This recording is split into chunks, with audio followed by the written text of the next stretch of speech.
Hi everyone, আজ আমি সকালের কিছু দৃশ্য তুলে ধরবো গ্রামের। প্রচুর কুয়াশা ভরা সকাল।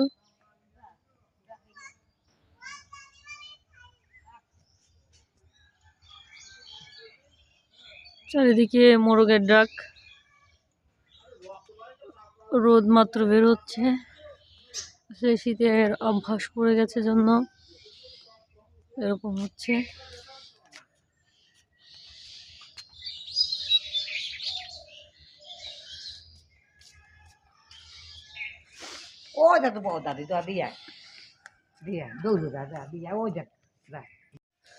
সূর্য উঠে পড়ছে।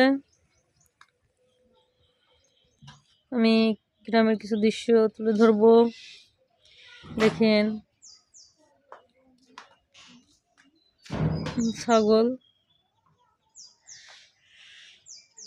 সকালে উঠে আসলে গ্রামের মানুষের প্রধান কাজ নামাজ পড়া, নামাজ পড়ে উঠান ঝাড়ু দেওয়া, ছাগল বের করা, গরু খাওয়ানো, ভাত রান্না করা। মূলত এই জাল দিয়ে দেখেন মাছ মারে, এটা মাছ মারার জাল।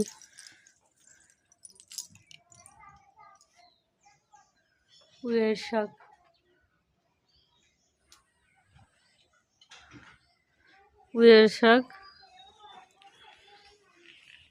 গ্রামে থাকলে, যারা গ্রামে থাকে তাদের একক তো তরকারি না থাকলেও চলে, নিজেরাই শাক সবজি জন্মায়।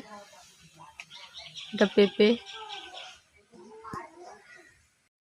সুন্দর সুন্দর রান্না চলতেছে এবং সকালবেলা নাস্তা এগুলো হবে, রুটি কালকে হবে। রুটি এখনো বানানো হয়নি, বানানো হবে। আর এই যে নিজের পোষা ব্রয়লার মুরগি, 12 কেজি ওজন। পা না দেখলে বুঝতে পারো না, পা অনেক বড়। আমার ছোট বোন, মানে মামাতো বোন, কিছু কথা বলবেন বা আপনাদের কিছু ঘুরে ঘুরে জিনিসগুলো দেখাবেন। দেখাও তো তাসমি, বাগুন গাছ দেখাও। কোনটা বাগুন গাছ দেখি তুমি চেনো কিনা। ও আসলে খুব লাজুক প্রকৃতির একটা মেয়ে। এই যে দেখেন বাগুন ধরেছে, বেগুন, এটা বেগুন, ডিম বাগুন বলে। লাউ গাছ। আসলে যারা গ্রামে থাকে তারা এগুলোর সাথে খুবই পরিচিত, আবার যারা বাইরে থাকে তারাও খুবই পরিচিত, কিন্তু গ্রামের মানুষগুলোই বেশি পরিচিত। এরা বাস্তবে দেখে, বাস্তবে সব করে। দেখাই, এটা আরেক প্রজাতির বাগুন। এটা কি বলে, লাফা বেগুন।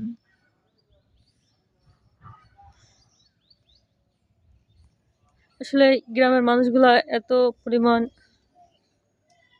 মানে সাদাসিধা, বা তাদের মনে কোনো ঝই ঝামেলা নেই, তারা এমনই। কুয়াশায় ভরপুর্তি গ্রামটা। গ্রামে সবাই আসবেন, ঘুরবেন। সূর্যের কিরণ দেখবেন। গ্রামে থাকার মজাটাই আসলে অন্যরকম। সব জায়গায় ঘুরতে হয়, সব জায়গায় দেখতে হয়। চলুন আপনাদের দেখাই, গ্রামের মোরগের ডাক শোনাই। দুটি পাখি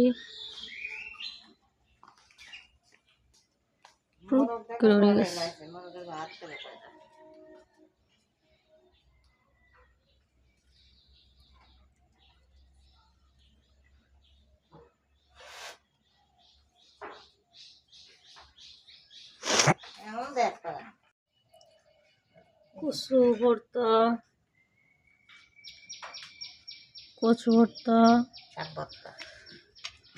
ভাত রান্না শেষ, গরম গরম ডিম ভাজি। তেলটা এখনই গরম হয়েছে, ডিমটা ছেড়ে দিবেন।